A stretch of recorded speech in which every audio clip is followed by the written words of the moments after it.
Hello everyone, job and GK চ্যানেলে সবাইকে স্বাগত। ত্রিপুরা হাইকোর্ট গ্রুপ ডি লিখিত পরীক্ষার প্রস্তুতির জন্য আজকের ক্লাসে জেনারেল নলেজ, কারেন্ট অ্যাফেয়ার্স এবং ইংলিশ থেকে খুবই গুরুত্বপূর্ণ প্রশ্নোত্তর নিয়ে আলোচনা করব। তাই ভিডিওটি শেষ পর্যন্ত দেখুন আর চ্যানেলটি সাবস্ক্রাইব করুন। ত্রিপুরা হাইকোর্টের প্রতিষ্ঠা কবে হয়? উত্তর 23 মার্চ 2013 সালে ত্রিপুরা হাইকোর্টের প্রতিষ্ঠা হয়। ত্রিপুরা বিধানসভার 1 নং কেন্দ্রটির নাম কি? উত্তর ত্রিপুরা বিধানসভার 1 নং কেন্দ্রটির নাম হল Simna. Tripura tribal research institute কত সালে স্থাপিত হয়? উত্তর 1970 সালে স্থাপিত হয়। ত্রিপুরার বর্তমান চিফ সেক্রেটারি বা মুখ্য সচিব পদে কে রয়েছেন? উত্তর জে.কে. সিনহা ত্রিপুরার বর্তমান চিফ সেক্রেটারি পদে রয়েছেন। ত্রিপুরার দীর্ঘতম নদী কোনটি? উত্তর ত্রিপুরার দীর্ঘতম নদী হল মনু নদী। ত্রিপুরার কোন পাহাড় শ্রেণী সবচেয়ে দীর্ঘ? উত্তর 18 মোরা রেঞ্জ। ত্রিপুরার বিজ্ঞান প্রযুক্তি দপ্তর মন্ত্রী পদে কে রয়েছেন? উত্তর শ্রী অনিমেষ দেববর্মা। 2024 সালে কততম আগরতলা বইমেলা আয়োজিত হয়? উত্তর 42তম আগরতলা বইমেলা আয়োজিত হয়। 42তম আগরতলা বইমেলার থিম কী ছিল? উত্তর ভব্য ভারত। 2024 সালে ত্রিপুরায় কততম শিল্প বাণিজ্য মেলা আয়োজিত হয়? উত্তর 34তম শিল্প বাণিজ্য মেলা আয়োজিত হয়। ত্রিপুরার বর্তমান রাজ্যপালের নাম কি? উত্তর শ্রী ইন্দ্রসেনা রেড্ডি নাল্লু। ত্রিপুরা বিধানসভার বর্তমান স্পিকারের নাম কি? উত্তর শ্রী বিশ্ববন্ধু সেন। কোন রাজা ত্রিপুরায় প্রথম ডাকঘর স্থাপন করেন? উত্তর মহারাজা বীরচন্দ্রমাণিক্য ত্রিপুরায় প্রথম ডাকঘর স্থাপন করেন। কত সালে আগরতলা পৌরসভা গঠিত হয়েছিল? উত্তর 1871 সালে আগরতলা পৌরসভা গঠিত হয়েছিল। কোন রাজা ত্রিপুরায় প্রথম মুদ্রার প্রচলন করেছিলেন? উত্তর রত্নমাণিক্য ত্রিপুরায় প্রথম মুদ্রার প্রচলন করেছিলেন। ত্রিপুরা হাইকোর্টের প্রধান বিচারপতি পদে কে রয়েছেন? উত্তর জাস্টিস অপরেশ কুমার সিং। সিবিআই এর ডাইরেক্টর জেনারেল পদে কে রয়েছেন? উত্তর প্রবীণ সুদ। আরবিআই এর গভর্নর পদে কে রয়েছেন? উত্তর শক্তিকান্ত দাস। এসএসবি এর ডাইরেক্টর জেনারেল পদে কে রয়েছেন?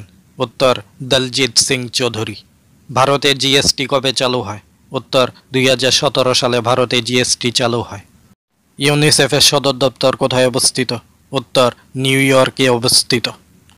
ইন্টারপোলের সদর দপ্তর কোথায় অবস্থিত?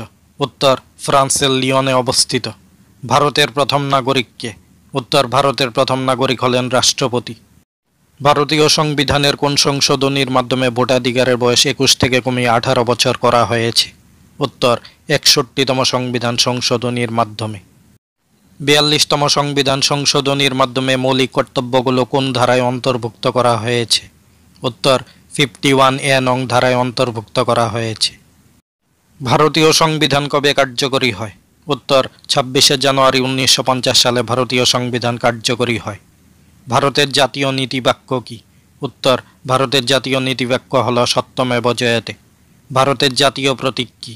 উত্তর ভারতের জাতীয় প্রতীক হল অশোক স্তম্ভ। বায়ুর চাপ পরিমাপের যন্ত্রের নাম কি? উত্তর ব্যারোমিটার। এসআই পদ্ধতিতে তাপমাত্রার একক কি? উত্তর কেলভিন। গ্রিন হাউস এফেক্ট মুখ্যত কোন গ্যাসের জন্য হয়? উত্তর কার্বন ডাই অক্সাইড গ্যাসের জন্য হয়।